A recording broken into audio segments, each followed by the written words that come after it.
Welcome to The Explainer. Today, we're diving into a really tough question that activists everywhere have to grapple with. Can you actually tear down the system using the system's own tools?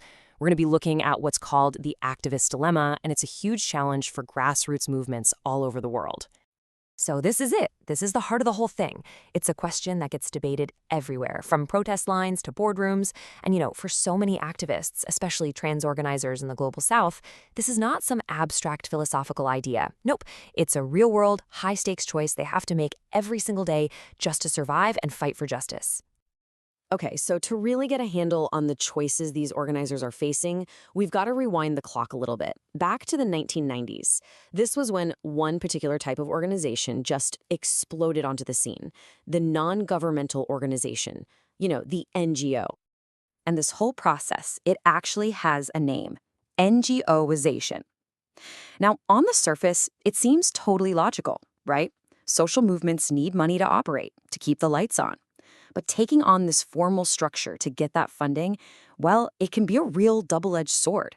It can completely change what a movement is all about and even what its goals are. Yeah, there are some serious hidden costs here. Big, radical ideas for changing the world, they often get watered down into these small, manageable projects. That's the depoliticization part. Then, the movement's priorities start to shift to whatever the funders want, which isn't always what the community actually needs. Suddenly, groups that should be allies are now competitors, all scrambling for the same limited pool of cash. Activists turn into managers buried in paperwork instead of being out on the streets. And the community, they stop being partners in a struggle and become clients to be served. Some scholars even call this a politics of containment, where that fire for radical change kind of gets put out in exchange for just surviving. So, with all that, how do activists actually navigate this minefield? Do you play the game by the existing rules? Do you try to get in and change the rules from the inside? Or do you just throw the whole game out and invent a new one? Well, we're going to look at three incredible real-world strategies from three different trans-led collectives in El Salvador, India, and Australia. All right, our first case study takes us to El Salvador and to an organization called Comcavist Trans. Now, you have to understand, they're operating in a place with just brutal, often deadly violence against trans women. For them, the risks we're talking about aren't theoretical. It is literally a matter of life and death every single day. So in this incredibly dangerous environment, Comcavist Trans makes a really strategic choice. They decide to work within the system.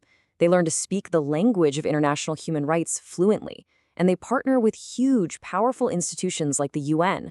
This gives them a vital shield of legitimacy and protection, and it lets them do their work of documenting violence and pushing for new laws. So what does that actually look like on the ground? Well, their focus is laser sharp: fighting violence and dealing with HIV health. They build up what some academics call militant capital, basically activist cred that looks good to international donors. And their view on sex work is really telling. They frame it as a dangerous spiral of violence. And their solution is to offer job training, like hairdressing, to help women escape it. It's a super pragmatic, survival-first strategy, and it's totally shaped by the reality and the limited choices they have. Okay, now let's jump over to Kolkata, India, and look at a completely different way of handling similar problems. We're talking about an organization called Samabhavna, and their approach is a really powerful contrast to what we just saw.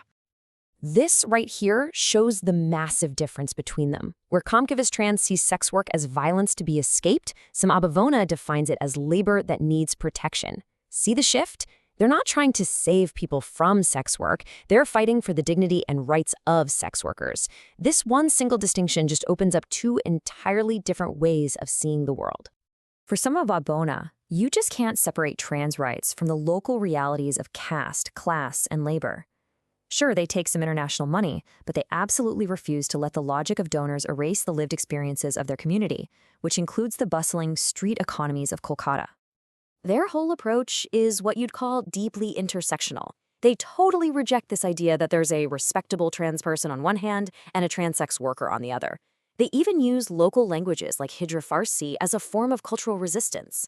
And their endgame, it's not just about getting a seat at the table. It's about a total, structural redistribution of land, housing, and work. So yeah, they're taking the system's money, but they are constantly fighting to change the system's rules. Now for our final example.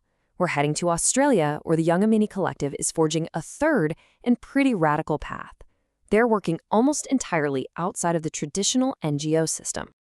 So the Yamini Mini Collective is this amazing group of First Nation sister girl artists and activists. Sister girl is an indigenous term for gender-diverse people, and it's deeply tied to their culture and kinship systems. And their biggest fight? It's not against a bad law. It's against a massive gas project that threatens to completely destroy their ancestral lands and waters. This quote from Crystal Love Johnson, one of the elders, just gets right to the heart of their worldview. What she's saying is that Western ideas of identity, like pronouns, aren't their main focus. What matters more are their indigenous systems, like skin names, which connect a person to their land, to their family, and to their responsibilities within the community. So you're probably wondering, how do they pay for all this without big donors? Well, they operate with a whole different set of currencies. They sell art, they hold benefit events, and they rely on ceremony and mutual aid. Their capital is cultural, artistic, and ecological. And their resistance is just so creative and bold, they actually made a massive butt plug sculpture to, as they put it, fill the holes left by the mining industry. That's how you sidestep the whole NGO dilemma. For the Yamini Collective, you can't separate the health of the people from the health of the land. They are one and the same. And this comes through so powerfully in one of their most innovative projects, where they're taking on the absolutely heartbreakingly high suicide rate on the Tiwi Islands. And get this, they are blending ancient knowledge with cutting-edge tech. First, they're creating a translation app from Tiwi to English so people can communicate better with doctors. Second, they're building an ecological map so the community can share knowledge about traditional food and medicine. And third, they're using a language model, like AI, to help generate songlines, reconnecting young people to their culture. It's just this incredible, holistic approach to healing that brings together technology, tradition, and the land itself. Wow, so we've just traveled through 3 totally different landscapes of resistance, right? Working within the system, trying to redefine it, and building something new outside of it. So what's the big takeaway from all these different stories? This table really just lays it all out beautifully. You've got Comcavis Trans facing deadly violence using the language of human rights. You've got Samapona dealing with labor and caste injustice, pushing to redefine the whole conversation. And then you have the Young Amini Collective, fighting colonial extraction, building a whole new system rooted in indigenous sovereignty. The lesson here is so clear. There is no single correct way to be an activist. The most effective resistance is always, always tailored to the specific threats and the specific context of a community. So if there's one thing to remember, it's this. Resistance is not a monolith. It's not one single story. It's this rich, complicated spectrum of choices. Sometimes they're pragmatic, sometimes they're defiant, and sometimes they're incredibly creative. And all of them are being made by communities fighting for their lives and their future. And if we want to be good allies, understanding that diversity is absolutely crucial. And that leaves us with one last, pretty challenging question to think about. When we decide to support a cause, whose mission are we really supporting? Theirs or our own? Are we helping a community build the future that they want, or are we pushing our own ideas of what that future should look like? It's a tough question, but it gets to the very heart of what true solidarity really means.